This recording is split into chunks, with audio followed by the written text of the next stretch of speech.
Hello बच्चों, welcome to my YouTube channel Physics Arena. मैं Suresh Kumar.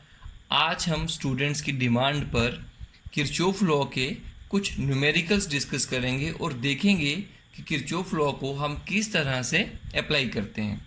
Last video में हमने किरचॉफ लॉ को डिस्कस किया, कैसे उसको अप्लाई करेंगे न्यूमेरिकल्स में और वो लॉज होते क्या हैं। और आज फिर से हम उसी के ऊपर कुछ और प्रॉब्लम्स देखेंगे कैसे करते हैं। और जो एक प्रॉब्लम हमारे सामने है, ये प्रॉब्लम एनसीईआरटी की है। एनसीईआरटी की एग्जाम्पल 3.8, ये है एग्जाम्पल 3.8। तो बच्चों आप बुक में देख सकते हो एनसीईआरटी की। तो चलिए इसको आज हम सॉल्व करते हैं। ये हमें एक व्हीटस्टोन ब्रिज दिया गया है, इसे हम व्हीटस्टोन ब्रिज सर्किट कहते हैं। इस सर्किट इस तरह का डिज़ाइन होता है, व्हीटस्टोन ब्रिज सर्किट इसे कहा जाता है। व्हीटस्टोन वॉज ए साइंटिस्ट जिसके नाम से इसका नाम रखा गया। ये हम आगे चलकर इसके बारे में और भी पढ़ेंगे, बट आप यह याद रखिए कि इसमें 4 रेजिस्टेंस हैं, 100 ओम का, 10 ओम का, 5 ओम का और 60 ओम का। इसके अक्रॉस एक 10 वोल्ट की बैटरी लगी है और बीच में एक गैल्वेनोमीटर लगा है। आप जानते होंगे कि गैल्वेनोमीटर एक ऐसा डिवाइस है जो करंट को मेज़र करता है, स्मॉल करंट्स को मेज़र करता है। इसका खुद का रेजिस्टेंस 50 ओम है। तो बच्चों सबसे पहले हम यहाँ पर करंट को डिस्ट्रीब्यूट करेंगे। इससे पहले मैं आपको बता दूँ हमें कैलकुलेट क्या करना है। हमें कैलकुलेट करना है find current passing through the galvanometer. इस गैल्वेनोमीटर में से कितना करंट पास कर रहा है ये बताना है। तो इसको बताने के लिए हमें किरचॉफ लॉ अप्लाई करना पड़ेगा। तो सबसे पहले हम किरचॉफ फर्स्ट लॉ अप्लाई करेंगे। तो चलिए देखते हैं कैसे अप्लाई करते हैं first law. First law apply करके हम इस सर्किट में करंट का डिस्ट्रीब्यूशन करेंगे। तो याद रखो, जहाँ पर बैटरी का पॉजिटिव होता है वहाँ से मान लीजिए, एज्यूम कर लीजिए करंट आई चला। ये करंट इस तरह से फ्लो करेगा। जब ये ए पे पहुँचेगा उसके आगे 2 रास्ते आते हैं, तो करंट यहाँ से डिवाइड हो जाएगा। Let us suppose I1 current इधर को गया और I2 करंट नीचे को आया। बच्चों जब यहाँ से I1 करंट पास करेगा तो यहाँ पे आके उसके फिर से 2 पार्ट्स हो जाएंगे। लेट अस सपोज I1 में से IG वैल्यू का करंट नीचे को आ गया गैल्वेनोमीटर की तरफ, और बाकी रिमेनिंग करंट जो बचेगा that is I1 minus IG, वो इस ब्रांच में चला गया। अब यहाँ पे आ जाइए, यहाँ से आ रहा था I2 करंट और यहाँ से आ रहा है IG करंट। ये दोनों मिलेंगे यहाँ पे, देखिए ये दोनों ऐड होंगे और इस तरफ निकलेंगे। और यहाँ पे जो करंट होगा वो होगा I2 plus IG। I2 plus IG current यहाँ से आएगा। देखो बच्चों इस जंक्शन पर हम लोग KCL लगा रहे हैं। अब KCL कैसे लगा रहे हैं तो देखिए, जितना करंट इस जंक्शन में एंटर हो रहा है उतना ही लीव करेगा, जितना करंट इस जंक्शन पर एंटर हो रहा है उतना ही लीव करेगा। मतलब I equal to I1 plus I2 आना चाहिए, बिल्कुल होगा। I equal to I1 plus I2 होना चाहिए, राइट। इसी तरह से देखिए, यहाँ से आ रहा है I1 माइनस IG, यहाँ से आ रहा है I2 प्लस IG। तो यहाँ से दोनों को मिलाइए, ऐड करके टोटल करंट इस तरफ को निकलेगा। अब वो कितना होगा, देखिए यहाँ से आया I1 माइनस IG प्लस यहाँ से कितना आया I2 प्लस IG, तो आएगा I2 प्लस IG। तो देखिए यहाँ से IG कैंसिल हो गया, ये आ गया I1 plus I1 plus I2, और ये क्या होता है I।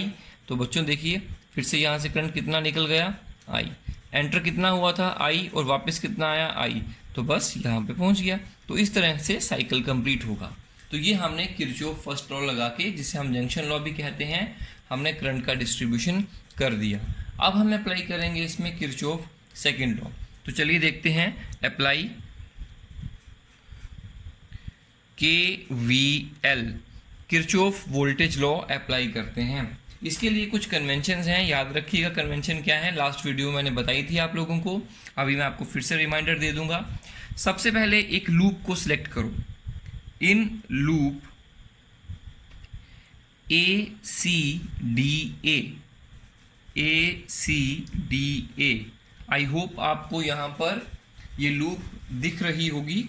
तो देखिएगा यहाँ पे ये लूप कैसे बनेगी, ACDA। इस लूप के अंदर हम लोग KVL को अप्लाई करेंगे। तो यहाँ पर KVL कैसे अप्लाई करेंगे, तो हमें सबसे पहले डिसाइड करना है कि आपको मैंने बताया था कि केवीएल है क्या, कि जितने भी कंपोनेंट एक लूप में लगे हैं उन सभी कंपोनेंट की वोल्टेज का सम ज़ीरो होता है। तो चलिए स्टार्ट करते हैं। तो हम ये डिसाइड करेंगे कि हम सभी वोल्टेज को ऐड करने के लिए हम यहाँ पे क्लॉकवाइज मूव करेंगे सर्किट के अंदर। तो ए पॉइंट से स्टार्ट करते हैं मूव करना। तो चलिए यहाँ से चले आगे बढ़े। आगे आया एक रेजिस्टेंस।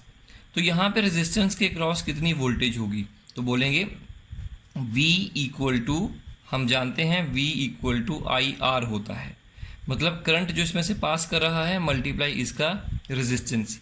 करंट कितना है I1 और रेजिस्टेंस कितना है 100। तो इसलिए मैं यहाँ पे लिखूंगा जो इसका जो पोटेंशियल डिफरेंस होगा वो होगा 100 I1 इसका रेजिस्टेंस होगा, सॉरी इसका पोटेंशियल डिफरेंस होगा।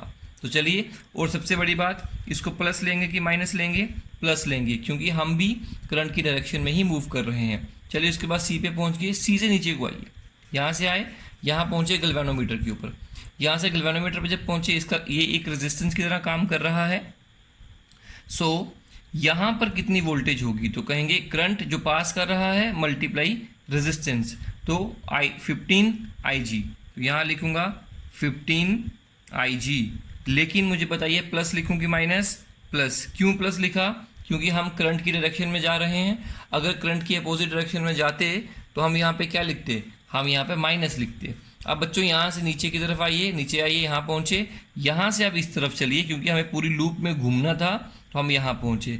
इस बार हम करंट की अपोजिट डायरेक्शन में हैं, इसलिए मैं यहाँ पे माइनस लिखूंगा।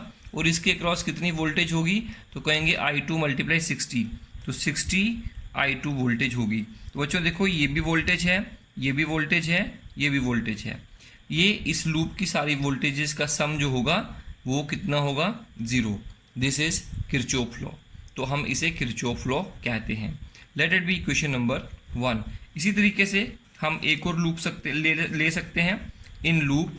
अब आप ये वाली लूप ले लीजिए, दूसरी वाली लूप ले लीजिए।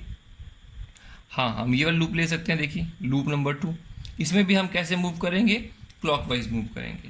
तो चलिए इसमें क्लॉकवाइज मूव करते हैं। क्लॉकवाइज मूव करने पर क्या होगा, चलिए देखते हैं इसको। देखिए बच्चों, अब यहाँ से स्टार्ट करते हैं सी से। जब सी से स्टार्ट करेंगे, सबसे पहले यहाँ पहुँचे, यहाँ पर कितनी वोल्टेज होगी, यहाँ का रेजिस्टेंस मल्टीप्लाई इसमें से जो करंट पास कर रहा है, तो आएगा, इसका नाम रख दूँ CBDC। तो यहाँ पे लिखेंगे प्लस 10 I1 माइनस IG, ये आ गया। उसके बाद यहाँ से इस तरफ मूव करेंगे। यहाँ पे देखिए हम करंट की अपोजिट डायरेक्शन में मूव कर रहे हैं, इसलिए इसको क्या करें, इसको हम लोग इसको नेगेटिव लिखेंगे। तो मैं माइनस लिख लेता हूँ। 5 multiply I2 plus IG, 5 multiply I2 plus IG, ये आ गया। इसके नेक्स्ट आगे यहाँ से ऊपर को जाएंगे, यहाँ पे भी माइनस आएगा, यहाँ लिखेंगे 15 IG। ये तो आपको समझ में आ चुका होगा, दैट इज इक्वल टू 0। तो किसी भी लूप में जितने भी वोल्टेजेस होंगे सबका सम 0 होना चाहिए। तो चलिए अब इसको थोड़ा ओपन करके लिखते हैं। 10 I1 minus 10 IG minus 5 I2 minus 5 IG minus 15 IG equal to 0। अब देखिए यहाँ पे लिखा मैंने 10 I1, उसके बाद IG देखिए 15 और 10 25 हो गया, और 5 30 हो गया। तो यहाँ पे लिखूँगा minus 5 I2 minus 30 IG, that is equal to 0। और यहाँ से ये बना, और बच्चों यहाँ से 5 को कॉमन ले लीजिए, तो आएगा 2 I1 माइनस I2, उसके बाद माइनस 6, 5 6 30 रहता है, IG इक्वल टू 0। तो बच्चों दिस इज इक्वेशन नंबर 2। हमारे पास कितने वेरिएबल्स हैं, हमें निकालना है एक I1, एक निकालना है I2, एक निकालना है IG। तो बच्चों 3 वेरिएबल अगर हमारे पास हैं तो हमें 3 वेरिएबल्स को कैलकुलेट करने के लिए 3 इक्वेशंस बनानी पड़ेंगी। अब ये जो 3 इक्वेशंस हैं ये कैसे बनाएंगे, चलिए इस बात को समझते हैं। 2 इक्वेशंस हम बना चुके हैं, 2 लूप्स लेके। अब हमें एक इक्वेशन और चाहिए। एक इक्वेशन और लेने के लिए हमें एक लूप को और लेना पड़ेगा। तो याद रखिएगा, जितनी इक्वेशन चाहिए उतने लूप्स को इमेजिन करना पड़ेगा। नेक्स्ट लूप जो मैं लूँगा वो लूँगा ADB, यहाँ से आएगा E और A। मतलब ये लूप लूँगा मैं यहाँ से, ये वाली, दिस इज ऑल्सो लूप। इस लूप में मैं क्लॉकवाइज मूव कर लेता हूँ, लूप नंबर 3 आ गई। तो याद रखिएगा ये लूप बनी एक, देखिए पूरा चक्कर लगाया मैंने। तो चलिए इसके अंदर किरचॉफ लॉ अप्लाई कर देते हैं। कैसे अप्लाई करेंगे, चलिए इस बात को थोड़ा सा समझते हैं।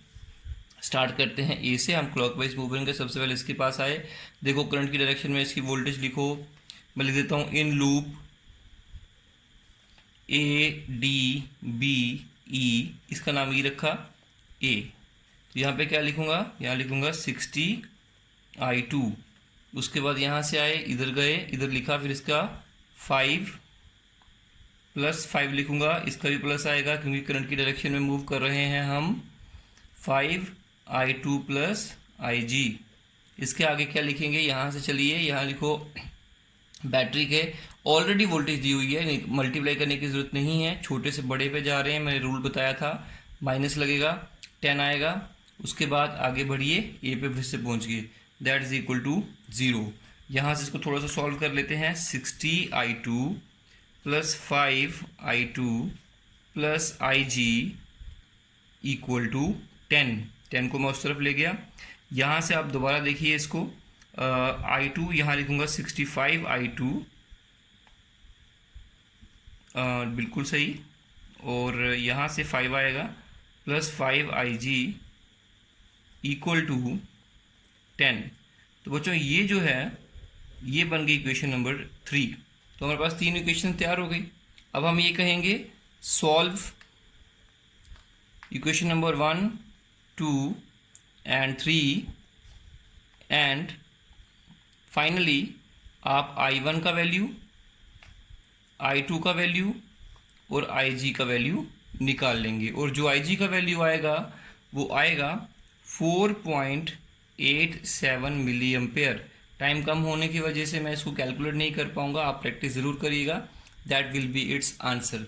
तो इस तरीके से बच्चों हम इस पर किरचॉफ लॉ अप्लाई करके करंट कैलकुलेट कर सकते हैं। तो ये कॉम्प्लेक्स सर्किट्स में कहीं पर भी किसी भी तरह का करंट कैलकुलेट करना हो तो हम किरचॉफ लॉ को अप्लाई कर सकते हैं। तो चलिए बच्चों स्टार्ट करते हैं। देखिए यहाँ पर इसमें 2 बैटरीज दी हुई हैं, एक बैटरी 5 वोल्ट की है, दूसरी 10 वोल्ट की है। तो याद रखिएगा जब भी हम करंट का एजम्पशन करते हैं, करंट डिस्ट्रीब्यूशन करते हैं, तो जो भी बैटरी होगी वहाँ से करंट का एज्यूम कर लो, लेट कर लो यहाँ से करंट चल रहा है I1। तो बैटरी के पॉजिटिव से करंट निकलता है I1। ये करंट I1 यहाँ से चला, ए पॉइंट पे पहुँचा। ए पॉइंट से क्या होगा, कुछ करंट इस तरफ जाएगा और कुछ करंट इस तरफ आएगा। तो मान लेते हैं यहाँ को जो करंट गया वो है I2। तो यहाँ पे कितना होगा, I1 में से कुछ हिस्सा ऊपर चला गया तो रिमेनिंग वाला नीचे आएगा। तो I1 - I2 करंट जो होगा वो नीचे की तरफ आएगा। बिल्कुल सही है। I2 करंट अब यहाँ से ऊपर को जा रहा है और यहाँ से इस बैटरी से मान लीजिए पॉजिटिव से करंट निकल रहा है I3। यहाँ से I3 आया, यहाँ से I2 आया, और इधर को कितना आ जाएगा, यहाँ आ जाएगा I2 + I3। तो यहाँ पे करंट आ गया I2 + I3। क्यों, यहाँ से I2 I3 आया, मिलकर यहाँ पे I2 + I3 हो गए। बिल्कुल सही। तो देखिए ये I2 + I3 करंट जब यहाँ पहुँचा, इसमें से एक हिस्सा इसका इधर को चला जाएगा। वो कितना जाएगा, तो खुद देखिए यहाँ पर I1 लिखा हुआ है, तो एक ब्रांच में करंट हर जगह सेम रहता है, तो हम यहाँ पे लिखेंगे I1। मतलब I2 + I3 में से I1 वैल्यू का करंट यहाँ निकल जाएगा। I2 + I3 एक वैल्यू का करंट है, उस वैल्यू में से इतनी वैल्यू का करंट इस तरफ निकलेगा, बाकी रिमेनिंग नीचे को आएगा। अब नीचे को कितना आएगा, तो कहेंगे I2 + I3 पहले था, अब उसमें से माइनस कर लीजिए, मैं यहाँ पे लिख देता हूँ I2 + I3 पहले से था, उसमें से I1 को माइनस कर लो, वो करंट अब नीचे को आएगा यहाँ से। और इस तरफ से कितना आ रहा है, I1 - I2। ये दोनों करंट मिलकर अब इस तरफ जाएंगे, तो इन दोनों को ऐड करो। ऐड कैसे करेंगे, I2 + I3 -I1 + I1 - I2। तो देखिए यहाँ से I1 कैंसिल हो गए और I2 कैंसिल हो गए, that comes out to be I3। और यहाँ पे करंट कितना फ्लो करेगा, I3 करेगा। तो ऑब्वियसली यहाँ से निकला भी कितना था, I3, एंटर भी कितना हो गया, I3। तो देखिए करंट का डिस्ट्रीब्यूशन हो गया। अब आपने क्या करना है, एक ये वाली लूप ले लीजिए, लूप नंबर 1, एक ये वाली लूप ले लीजिए, लूप नंबर 2, एक ये वाली लूप ले लीजिए, लूप नंबर 3। तो बच्चों 3 लूप्स ले लीजिए। क्यों? क्योंकि हमें यहाँ पे फाइंड आउट क्या क्या करना है। एक हमें निकालना है I1 का वैल्यू, एक हमें निकालना है I2 का वैल्यू, और एक हमें निकालना है I3 का वैल्यू। तो 3 वैल्यूज निकाले हैं, 3 वेरिएबल्स हैं, तो आपको कितनी इक्वेशन चाहिए? 3 इक्वेशंस की नीड पड़ेगी आप लोगों को। इसलिए 3 लूप्स लो, उसमें से 3 इक्वेशन बनेंगी, उसमें वेरिएबल होंगे I1 I2 I3, उन तीनों को सॉल्व करो और आपको इसका आंसर मिल जाएगा। आपको ये देखना होगा कि आपका आंसर सही है कि नहीं है। इसके लिए आप एनसीईआरटी बुक खोलिए और उसके अंदर इसका सल्यूशन चेक करो या इसका आंसर चेक करिए। लेकिन बच्चों याद रखना, प्रैक्टिस खुद करना, कहीं से देखना मत। तो चलिए बच्चों एग्जाम्पल 3.6 पे चलते हैं। बच्चों इस प्रॉब्लम को हम इरोडो प्रॉब्लम भी कहते हैं, और ये एक स्केलेटन हमें दिया हुआ है। आप देख रहे हैं एक क्यूब शेप का स्केलेटन है, मतलब इसमें सिर्फ हमारे पास ये वायर्स हैं और कुछ भी नहीं है, और हर एक ब्रांच में एक रेजिस्टेंस लगा हुआ है जिसका वैल्यू R है। तो देखिए हर एक जो ब्रांच है उसके अंदर एक R रेजिस्टेंस लगा हुआ है। मैंने नाम दिए हुए हैं, it is a cube actually. और वो पूछ रहे हैं कि A और G के अक्रॉस इक्विवेलेंट रेजिस्टेंस कितना होगा इस तरह के नेटवर्क का। तो बच्चों इसको सॉल्व करना है, ध्यान से समझिएगा कैसे करना है, इंपॉर्टेंट क्वेश्चन है। तो याद रखिएगा जब भी वो कहते हैं ना क्वेश्चन में कि फाइंड इक्विवेलेंट रेजिस्टेंस, अक्रॉस जरूर दिया होगा A एंड G। तो ये रेफरेंस पॉइंट्स होते हैं। तो इन रेफरेंस पॉइंट्स पे क्या करना होता है, इसका मीनिंग क्या होता है? इसका मीनिंग होता है कि एक रेफरेंस पॉइंट से करंट एंटर हो रहा है और दूसरे रेफरेंस पॉइंट से करंट लीव कर रहा है। मतलब यहाँ से करंट घुसेगा और यहाँ से घूम फिर के जाएगा और यहाँ से निकल जाएगा। इसका मतलब ये हुआ कि इन पॉइंट्स के क्रॉस बैटरी लगी होती है। ऑब्वियसली बैटरी लगेगी तो ही तो करंट एंटर करेगा और लीव करेगा। तो हम इमेजिन कर सकते हैं यहाँ पर कि एक बैटरी है। कभी भी रेफरेंस पॉइंट के क्रॉस आप बैटरी इमेजिन कर सकते हो। There is no problem in it, इसमें कोई दिक्कत की बात नहीं होती है। तो ये मैंने यहाँ पे एक बैटरी जोड़ दी। इसका EMF जो है मान लेते हैं, उसका वोल्टेज जो है वो V है, उसको हम V या E मान सकते हैं, कोई दिक्कत नहीं है। ये हो गया। अब यहाँ से करंट ऐसे आ रहा है, यहाँ से जा रहा है। अब हमें इसका इक्विवेलेंट रेजिस्टेंस बताना है। इसको समझने के लिए एक आइडिया आपको समझना ज़रूरी है। ये आइडिया क्या है देखिएगा यहाँ पे। देखिए हमारे पास कोई भी रेजिस्टेंस हो या कोई भी एक सर्किट है, मान लीजिए 2 पॉइंट्स हैं, this is A and this is B, और इसके अक्रॉस एक बैटरी लगी है, इस तरह से V वोल्ट की बैटरी लगी हुई है और इसमें करंट चल रहा है I। तो बच्चों A और B के अक्रॉस कुछ भी हो, कोई ना कोई रेजिस्टेंस तो होगा, उसका जो रेजिस्टेंस होगा इक्विवेलेंट रेजिस्टेंस होगा। मान लीजिए इस तरह से लगा है, कुछ इस तरह से लगा है रेजिस्टेंस, इस तरह से कोई भी तरह का कॉम्बिनेशन होगा, उसका जो रिजल्टेंट बनेगा, उसका जो इक्विवेलेंट बनेगा रेजिस्टेंस, वो कितना होगा? That is RE equal to total voltage upon total current. मतलब टोटल वोल्टेज कितनी दी और टोटल करंट कितना गया उसके अंदर। तो voltage upon current is the equivalent resistance. इसके अंदर कोई भी कॉम्बिनेशन हो, तो यहाँ पे भी देखिए किसी भी तरह का कॉम्बिनेशन होगा, हमें निकालना है V अपॉन I। तो V अपॉन I का जो भी वैल्यू होगा वो इसका टोटल रेजिस्टेंस होगा। Obviously total voltage, total current, तो टोटल रेजिस्टेंस। तो ओम्स लॉ के according V upon R equal to या V upon I equal to R हो जाता है। तो चलिए अब इसको स्टार्ट करते हैं, इसको समझने की कोशिश करते हैं। तो सबसे पहले यहाँ पे हम लगाएंगे KCL, फिर लगाएंगे KVL। तो देखिए KCL कैसे लगाएंगे, करंट का डिस्ट्रीब्यूशन करेंगे। यहाँ से कितना करंट एंटर हुआ A पॉइंट से I। अब देखो आगे फिर करंट इधर इधर यहाँ से और इधर को डिस्ट्रीब्यूट होगा। आप जानते हैं करंट डिस्ट्रीब्यूट पानी की तरह होता है। अगर कोई वायर में करंट इस तरह से आ रहा है और एक रेजिस्टेंस यहाँ लगा है, एक रेजिस्टेंस यहाँ लगा है, ये भी 5 ओम का है, ये भी 5 ओम का है, तो बच्चों करंट दोनों तरफ बराबर जाएगा। लेकिन अगर ये 10 ओम का है और ये 2 ओम का है, तो बच्चों ऊपर वाली साइड करंट कम जाएगा। जहाँ को ज़्यादा रेजिस्टेंस होता है उधर को करंट कम जाता है, जिधर को कम रेजिस्टेंस होता है उधर को करंट ज़्यादा जाता है। जैसे पानी होता है, जिधर को लेवल लो होगा पानी उधर को ज़्यादा निकलेगा, जिधर लेवल हाई होगा पानी उधर को कम निकलेगा। तो वहाँ लेवल हाई लो, यहाँ पर रेजिस्टेंस हाई लो। करंट और पानी का कंपैरिजन करके इस बात को समझिएगा। चलिए अब हमें ये पता होना चाहिए कि अगर इस यहाँ से ये जो रास्ता गया G तक का और यहाँ से जो रास्ता गया वो G तक का, तो या यहाँ से गया कोई, तो उस रास्ते में जो रेजिस्टेंस होगा वो कितना है उस पर डिपेंड करेगा कि उस तरफ करंट कितना जाएगा। तो चलिए सर्किट का थोड़ा सा एनालिसिस करते हैं।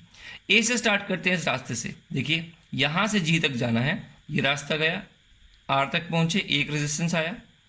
यहाँ से इधर चलते हैं, 2 रेजिस्टेंस हो गए, यहाँ से इधर 3 हो गए, बिल्कुल सही है। फिर से चलो, यहाँ से चले, यहाँ से गए और यहाँ से गए, फिर से रास्ते में 1 2 3, 1 2 3, दोनों बार 3 रेजिस्टेंस ही रास्ते में आ रहे हैं। किसी और रास्ते से देखते हैं, 1 2 3, बिल्कुल सही है, 1 2 3, इधर से भी 3 ही रेजिस्टेंस लगे हैं। फिर से देखते हैं, यहाँ से 1 2 3 या फिर 1 2 3। तो आप ए से जी तक कोई भी रास्ता चूज करेंगे, रास्ते में रेजिस्टेंस जो होंगे वो 3 ही मिलेंगे। इसका मतलब ये हुआ कि करंट इक्वल पार्ट्स में डिवाइड होगा, I/3, यहाँ को भी I/3 और यहाँ को भी I/3। तो 3 इक्वल पार्ट्स में करंट डिवाइड हुआ। यहाँ से गया I/3, अब यहाँ पहुँचा, यहाँ से फिर से डिवाइड होगा इधर और इधर। लेकिन देखिए यहाँ से 1 2 1 2 निकलना यहाँ से है, तो रास्ते में 2 रेजिस्टेंस है, तो फिर से डिवाइड होगा I/6 और यहाँ को भी कितना I/6 इधर को गया, यहाँ को I/6 I/6 I/6 plus I/6 I/3 होता है। तो बिल्कुल सही डिस्ट्रीब्यूशन हुआ। यहाँ से I/6 आया। अब थोड़ा और यहाँ चलते हैं, यहाँ आ जाओ। I/3 में से यहाँ को कितना निकला, देखिए 1 2, तो यहाँ पे निकला I/6, ऊपर को कितना गया I/6। थोड़ा सा ध्यान से समझिएगा, यहाँ से I/6 गया, यहाँ से I/6 गया, यहाँ से I/3 है, यहाँ पहुँचा, इधर को कितना गया I/6, ऊपर को कितना गया I/6, I/6 गया, बिल्कुल सही। अब बात करते हैं इस पॉइंट की, F पॉइंट की, कोई पकड़ लीजिए। F पे इधर से आ रहा है I/6, इधर से भी आ रहा है I/6, दोनों मिलेंगे और यहाँ को जाएगा I/3।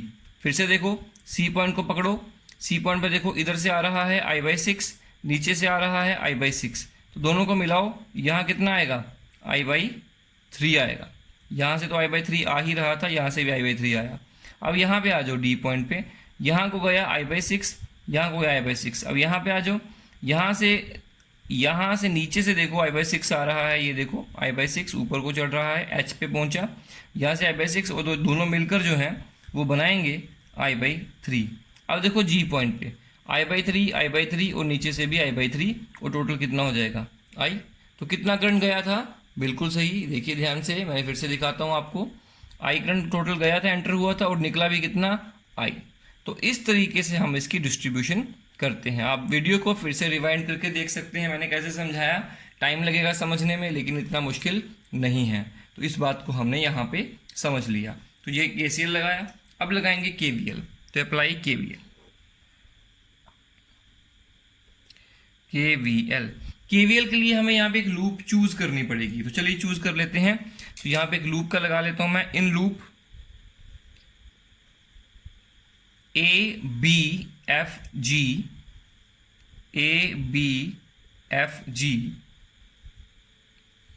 यहां से देखो ABFGVA,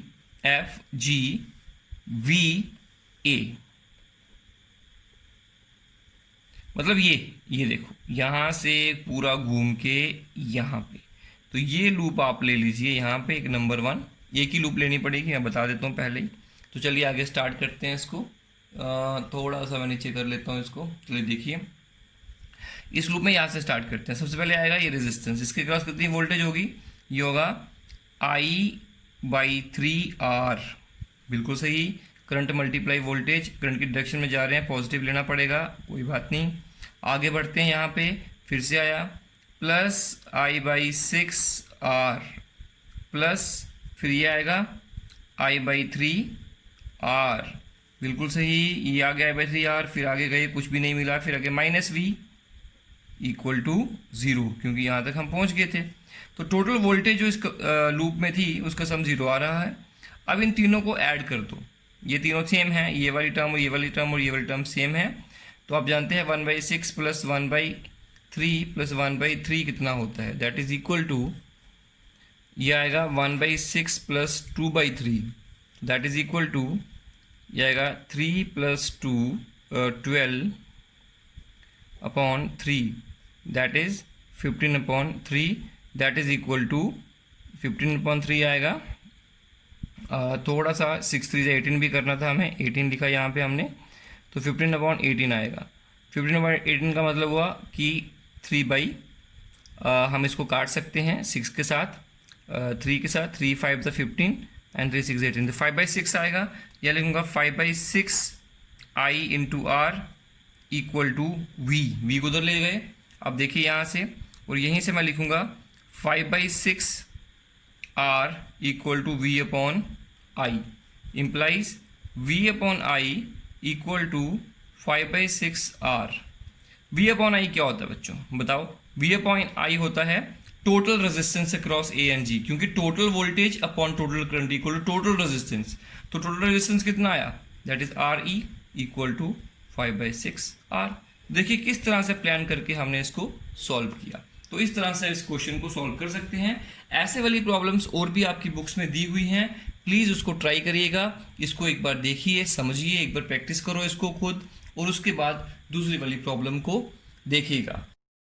तो चलिए बच्चों, एक टाइप की प्रॉब्लम और भी देखते हैं। कभी कभार इस तरह के क्वेश्चन पूछे जाते हैं। एक सर्किट आपको दिया होगा, इसमें करंट कभी कभार नहीं दिया होता है और कभी कभार दिया होगा। जैसे कि हम प्रॉब्लम कर रहे हैं तो हमें करंट गिवन में है, अगर नहीं दिया हो तो किरचॉफ लॉ लगा के, जैसे हमने पिछली प्रॉब्लम में लगाया वैसे लगाकर आप कैलकुलेट कर सकते हैं।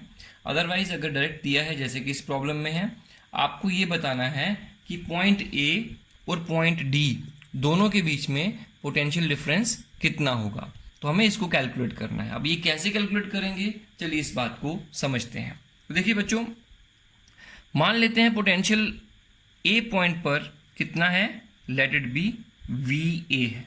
लेट कर लेते हैं potential at point A is VA। अब देखो यहाँ से आगे बढ़ेंगे तो ये जो रेजिस्टेंस होते हैं ये पोटेंशियल ड्रॉप करवा देते हैं, मतलब कंज्यूम करते हैं वोल्टेज। तो यहाँ से जब यहाँ जाएंगे तो वोल्टेज कम हो जाएगी, बिल्कुल होगी। फिर जब यहाँ आएंगे तो यहाँ पे वोल्टेज राइज करेगी, क्योंकि यहाँ कम वोल्टेज, यहाँ ज़्यादा, यहाँ वोल्टेज राइज करेगी, बिल्कुल बढ़ जाएगी। फिर यहाँ जाएंगे, यहाँ पे और कम हो जाएगी, और फिर हमें यहाँ की वोल्टेज का पता लगेगा। तो देखिए पोटेंशियल एट ए मैंने लिखा VA, उसके बाद आगे बढ़ेंगे, यहाँ के वोल्टेज कम हुई कि ज़्यादा हुई, कम हुई, तो लिखूँगा माइनस। तो यहाँ पे कितनी कम हुई, कितने करंट एम्पेयर फ्लो कर रहा है, तो 2 एम्पेयर करंट फ्लो कर रहा है, तो वोल्टेज होगी 2 × 2, 4 वोल्ट वैल्यू यहाँ पर कम हो गई, 4 वोल्ट का ड्रॉप आया। उसके बाद यहाँ से 1 वोल्ट का राइज आया, तो मैं +1 करूँगा उसमें। उसके बाद यहाँ पे 3 × 6 वोल्ट का ड्रॉप आया, क्योंकि रेजिस्टेंस है, कंज्यूम करेगा, और यहाँ पर that is equal to VB। Obviously इसमें जो प्लस हुआ वो किया, जो माइनस हुआ वो किया, और अब इसके बराबर आ जाएगा। तो यहाँ से लिखेंगे VA minus VB equal to 4 और 6 10 होते हैं, और -10 +1 -9, और यहाँ जाएगा तो +9 आएगा। तो बच्चों ये देखिए potential difference across A and B is 9 volt. This is the answer. I hope आपको ये बात समझ में आ गई होगी। मैं इसके बारे में आपको फिर से एक बार यहाँ पे आइडिया दे देता हूँ कि मैंने किया क्या है। इसका एक बड़ा बेसिक फॉर्मूला होता है। मान लेते हैं हमारे पास में एक पॉइंट है A, और यहाँ पे एक रेजिस्टेंस लगा, फिर कोई बैटरी लगी है, फिर कोई रेजिस्टेंस लगा है, फिर कोई बैटरी लगी है। मान लीजिए इस तरह से बैटरी लगी, तो ये पॉइंट आ गया B। ये यहाँ पे जो करंट फ्लो कर रहा है लेट इट बी 3 एम्पेयर, और ये 2 ओम की है, ये 5 ओम का है, ये 10 वोल्ट की है, ये 15 वोल्ट की है। तो बच्चों A और B के बीच का पोटेंशियल डिफरेंस कितना होगा? तो A और B के बीच में ये जो कंपोनेंट लगे हैं, कुछ कंपोनेंट की वजह से वोल्टेज बढ़ती है और कुछ की वजह से घटती है। तो चलिए देखते हैं क्या हो रहा है यहाँ पे। तो देखिए कैसे करेंगे इसको सॉल्व। मैं सीधा लिखूंगा पोटेंशियल एट A, इस यहाँ के पोटेंशियल में यहाँ पे ड्रॉप हुआ तो माइनस करो, अगर राइज हुआ तो प्लस करो। यहाँ ड्रॉप होता है रेजिस्टेंस के क्रॉस, देखिए करंट की डायरेक्शन में जा रहे हैं तो ड्रॉप करेगा, यहाँ ज़्यादा यहाँ कम। कितने वोल्ट ड्रॉप करेगा? 6 वोल्ट ड्रॉप करेगा, तो -6 कर लूँगा, यहाँ की वोल्टेज आ जाएगी, बिल्कुल सही। अब देखिए ना, यहाँ पे अगर 10 वोल्ट है तो 10 - 6 तो यहाँ पे आएगा 4 वोल्ट, बिल्कुल सही। अब इसके आगे बढ़िए, यहाँ वोल्टेज ज़्यादा है, यहाँ कम है, तो मतलब यहाँ से यहाँ जाने में वोल्टेज का ड्रॉप हुआ। जब ड्रॉप होगा तो मैं फिर से माइनस करूँगा, तो तो -10 हो गया। तो यहाँ की वोल्टेज अब कितनी आ गई, यहाँ की वोल्टेज आई V -6 -10, जो यहाँ पे है वहाँ से -6 करो फिर -10 करो तो यहाँ की वोल्टेज आएगी। बिल्कुल सही। अब फिर से 3 है, 3 5 15, तो 15 वोल्ट का ड्रॉप हो गया। बिल्कुल, यहाँ की वोल्टेज अब कितनी हुई, VA, जो VA है उसमें से इसको माइनस करो, इसकी वोल्टेज माइनस करो, इसकी करो, फिर ये आएगी। अब इसमें यहाँ वोल्टेज कम थी, यहाँ ज़्यादा है तो राइज होगा। अगर राइज होगा तो यहाँ पे राइज कितना हुआ, तो कहेंगे +15 का राइज हुआ। अब वो वोल्टेज यहाँ पे आ गई और ये पॉइंट को क्या कहेंगे, B, तो इसलिए यहाँ की वोल्टेज किसके बराबर होगी, VB। इस तरह से हम इसको करते हैं। अब आप VB को उधर ले आइए, तो VA - VB, पोटेंशियल डिफरेंस आ गया, इक्वल टू, अब इन सबको ऐड करो, ये दोनों कैंसिल हो गए, ये आएगा 16, तो इसको उधर ले जाइए, तो 16 आएगा, 16 volt. This is the answer. तो देखिए इस तरीके से हम यहाँ पर पोटेंशियल डिफरेंस को भी कैलकुलेट कर सकते हैं।